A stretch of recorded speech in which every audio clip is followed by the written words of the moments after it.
সকালে ঘুম থেকে উঠে চোখ খুলে কোন কথাটি বলে ৩ বার হাততালি দিলে সারাটা দিন ভালো কাটবে, এমনকি সব রকম বিপদ দূরে পালাবে? এই প্রশ্নের উত্তরই আজকে খুঁজে পাবেন এই ভিডিওটির মাধ্যমে। নমস্কার বন্ধুরা, রাখি অফিসিয়াল চ্যানেলে আপনাদের সকলকে জানাই অনেক স্বাগত। আশা করি ঈশ্বরের কৃপায় আপনারা সকলে ভালো আছেন এবং সুস্থ আছেন। হ্যাঁ বন্ধুরা, এই একটি কথা যদি আপনারা প্রত্যেকটা দিন সকালে ঘুম থেকে উঠে বাসি মুখে বলেন এবং তারপর ৩ বার যদি হাততালি দেন, তাহলে আপনার সকল বিপদ কেটে যাবে, কর্মক্ষেত্রে সকল বিঘ্ন দূর হবে, সব কাজেই সফলতা লাভ করবেন। তবে সেই উপায়টি নিয়ে আলোচনা করবার আগে আপনারা যারা এই চ্যানেলে নতুন আছেন তারা অবশ্যই চ্যানেলটিকে সাবস্ক্রাইব করুন এবং নোটিফিকেশান বেল আইকনটি অন করে রাখুন এরকম আরও নতুন নতুন ভিডিও দেখার জন্য। এবার চলুন জেনে নেওয়া যাক সেই উপায়টি কী। এই উপায়টি জানাবো একটি ছোট্ট কাহিনীর মাধ্যমে। সুজিত নামে এক ব্যক্তি ছিল যার গেঞ্জির ব্যবসা ছিল। ফেব্রুয়ারি মাসে তার ৫ বছর পূরণ হয়েছে। এখন বিক্রি তার ভালোই হয়। ব্যবসার সূত্রে তার নামডাকও হয়েছে। এলাকার বেশ কিছু বেকারকে তিনি নিজের কারখানায় কাজ দিয়েছেন। কিন্তু কে বিশ্বাস করবে, ৪ বছর আগে দুবেলা খাবার জুটাতে গিয়ে হিমশিম খাচ্ছিল সেই সুজিত। একসময় প্রাইভেট কোম্পানিতে কাজ করত সে। সেখানে যে হারে সে কাজ করত সেই পরিমাণ তার আয় ছিল না। চিরকালই নিজের কিছু একটা করবে বলে সে ভেবে এসেছিল। অন্যের কথায় মাথা নত করার মতো মানসিকতার ছেলে ছিল না। অবশেষে কিছু টাকা জমিয়ে গেঞ্জির ব্যবসা শুরু করে। মেশিন কিনে বাড়িতে বসায়। প্রথমে ২জন কর্মচারী রাখে। সে অনলাইনে স্বল্প বিস্তর অর্ডার পাচ্ছিল। সেই হিসাব মতো ৩জন মিলে টুকটাক চালিয়ে নিচ্ছিল। কয়েক বছর আগে সুজিতের বাবার স্ট্রোক হয়ে শরীরের একটি দিক প্যারালাইসিস হয়ে গিয়েছিল। তাই এখন ২জন যমজ বোন আর বাবা মাকে নিয়ে এই ছোট্ট সংসারটির দায়িত্ব সুজিত নিজেই নিয়েছিল। সব কিছুই ভালোই চলছিল। এইভাবেই কেটে যায় গোটা একটি বছর। কিন্তু তারপর একটা বড় কোম্পানি থেকে এক বড় মাপের অর্ডার আসে সুজিতের কাছে। সে ভেবেছিল এই বুঝি তার ভাগ্য খুলে গেছে। এই রকমই একটি সুযোগের অপেক্ষায় ছিল সে। বেশ কিছু লোন নিয়ে যাবতীয় উপকরণ কিনে, নতুন আরও ২টি মেশিন কিনে সুজিতের এই ২ কর্মচারী আরও ৩জনকে জোগাড় করে নিয়ে আসে। বড় অর্ডার তাই বেশি হাত লাগাবে। এমনকি তার ২ বোনও তাকে কাজে সাহায্য করতে শুরু করে। ২ মাস ধরে নিজের পুঁজি লাগিয়ে সময় দিয়ে নিখুঁতভাবে অর্ডার অনুযায়ী টি শার্ট উৎপাদন করা হয়। কিন্তু ডেলিভারির সময় যখন এগিয়ে আসছিল, হঠাৎ সেই কোম্পানি নাকচ করে দেয়। সুজিতের তখন পায়ের তলা থেকে মাটি সরে যাওয়ার মতন অবস্থা হয়ে যায়। এতগুলো টাকার লোন নেওয়া, কোম্পানির কথা মতো কাস্টমাইজ টি শার্ট তৈরি করা, বাজারে অন্য কেউ সেটা কিনবে না।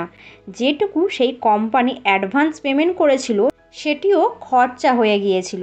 নতুন ৩জনকে নিয়ে মোট ৫জন কর্মচারী এখন তাদের পারিশ্রমিক এখন পুরোটাই মেটানো হয়নি। তারাও সেই একই অর্ডারের ভরসায় ছিল। বাড়িতে সুজিত বাদে আরও ৪জন মানুষ আছে। এদিকে মায়ের সুগার, প্রেশার এবং সেই ওষুধের খরচও কম না। আর সেই ওষুধও কোনোভাবেই বন্ধ করা যাবে না। এইদিকে ডাক্তারবাবু বারবার বলে দিয়েছেন, বাবার ফিজিওথেরাপি বন্ধ হলে শরীরের বাকি অংশ অচল হয়ে যাবে। এমন অবস্থায় সুজিত কী করবে সে বুঝে উঠতে পারছিল না। এইসব ছাড়াও তো আরও কত খরচ। মেশিনের দৌলতে ইলেকট্রিক বিলও কত বেড়েছে। সে তো অনেক দূরের কথা, একবেলার রান্নার জন্য বাজারে গিয়ে সবজি কিনতে গেলে দেখা যায় সবজির দাম আকাশ ছোঁয়া। সুজিত নিজেকে একেবারে দিশেহারা পায়। অবস্থা এমন হয়ে দাঁড়িয়েছে যে দুপুরবেলায় খাবারের যোগান দেওয়াটাই মুশকিলের ব্যাপার। মা একদিন বলল, বাবা তুই একটা কাজ কর, আমার গয়নাগুলি বিক্রি করে দে, যে টাকা পাবি সেই দিয়ে লোন মিটিয়ে দে, এতে তোর ব্যবসাটা বাঁচবে। সুজিত সেদিন খুব রেগে গিয়েছিল। মায়ের কাছে গয়না বেশি নেই। ছোটবেলায় অভাবের সংসার দেখেছে সুজিত। কিন্তু সেই অভাবের মধ্যেও একটু একটু করে টাকা জমিয়ে বাবা মাকে ২টি সরু চেন এবং একজোড়া কানের গড়িয়ে দিয়েছিল। বলে রেখেছিল ভবিষ্যতে সোনার দাম বাড়লে গয়না বানানো যাবে না। 2 মেয়ে বড় হচ্ছে, ওই 2টি হার ওদের জন্য, ছেলের বউকে ওই কানের গুলি দেবে। সুজিত এই শুনে ভাবতো বড় হয়ে এত আয় করবে যাতে বাবা মাকে এইসব বিষয়ে চিন্তা করতে না হয়। আর মা কিনা বলছে সেই গয়না বেচে দেওয়ার কথা। সেই গয়না আর ছুঁয়েও দেখেনি সুজিত। তাহলে এবার কি করবে সে? বাড়ি বন্ধক দেবে? কিন্তু সেটা করা কি ঠিক হবে যদি হিতে বিপরীত হয়ে যায়? বাবা মা এবং 2 বোনকে নিয়ে পথে এসে দাঁড়াতে হবে। এই সব ভাবতে ভাবতে বাড়ি থেকে বেরিয়ে যায় সে। হতাশ হয়ে হাঁটতে থাকে। হাঁটতে হাঁটতে কখন যে পাশের পাড়ায় চলে এসেছিল খেয়ালই করেনি। মাইকের শব্দে হুঁশ ফেরে। লোকনাথ বাবার উৎসব হচ্ছে, সামনে বড় মাঠে খাওয়া দাওয়া হবে। মাইকে সেই নিয়েই প্রচার হচ্ছে। সুজিত দেখে মানুষের ভিড় সেই মাঠের দিকে যাচ্ছে। সে বাড়ি ফেরার জন্য রওনা হবে এমন সময় এক বৃদ্ধ তার কাঁধে হাত রেখে বলে, বাবা, আমার বয়স হয়েছে, একা একা অতটা যেতে পারবো না, তুমি আমাকে ওইটুকু পৌঁছে দিতে পারবে? সুজিত তাকে না করতে পারেনি। মাঠে নিয়ে যেতে সেই বৃদ্ধ সুজিতকে নিজের কাছে নিয়ে বসায়। সেই দিন খাওয়া দাওয়ার পর বৃদ্ধ জিজ্ঞাসা করে, বড্ড সমস্যায় আছো দেখছি। সুজিত বলে, আপনি কি করে জানলেন? বৃদ্ধ বললেন, তোমার চোখ মুখই বলে দিচ্ছে। সুজিত বেশি কিছু ভাবে না। কোনো উপায়ের আশা না করেই নিজের মনে যতটুকু ভয়, আশা এবং চিন্তা ছিল সে সবটুকুই বৃদ্ধকে জানায়। সব শুনে বৃদ্ধ বলে, আচ্ছা, তোমাকে একটা কথা বলি শোনো। তোমায় আমি একটা মন্ত্র বলছি। প্রত্যেকটা দিন সকালবেলায় উঠে চোখ মেলতেই শুধু 3টে শব্দ উচ্চারণ করবে। বলবে, ওম লোকনাথায় নমঃ। এই বলে 3 বার আস্তে করে হাততালি দেবে। দেখবে সারাটা দিন ভালো কাটবে।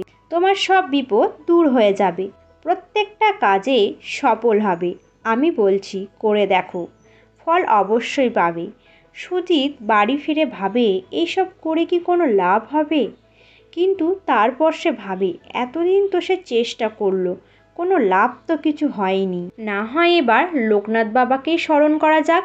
তারপর বেশ কিছুদিন সুজিত ভোরবেলায় উঠে চোখ মেলেই এই 3টি শব্দ বলে, আস্তে করে হাততালি দেয়। একদিন সন্ধ্যাবেলায় হঠাৎ করে সেই কোম্পানির কল আসে। সে এক্কেবারে অবাক। তারা সুজিতের কাছে ক্ষমা চায় এমন ব্যবহার করার জন্য। তারা জানায় কোম্পানির অর্থনৈতিক কিছু সমস্যা হয়েছিল। অনেক কারণেই তাদেরকে হঠাৎ করেই অর্ডারটা ক্যান্সেল করতে হয়। কিন্তু এই প্রবলেম এখন মিটে গেছে। সুজিত যদি রাজি থাকে তাহলে তারা পুরো টাকাটা দিয়ে পুরো টি-শার্টগুলি নিয়ে যাবে। তারপর থেকে সুজিতকে আর কখনোই পিছন ফিরে ভাবতে হয়নি। সেই কোম্পানির সহযোগিতায় সুজিতের ব্যবসায় আরও উন্নতি ঘটে আর সুনাম ছড়িয়ে পড়ে। এখন সুজিতের নিজের কারখানা হয়েছে। সেখানে এখন 30 জন কাজ করে। এরই মধ্যে সে এক বোনের বিয়ে দিয়েছে।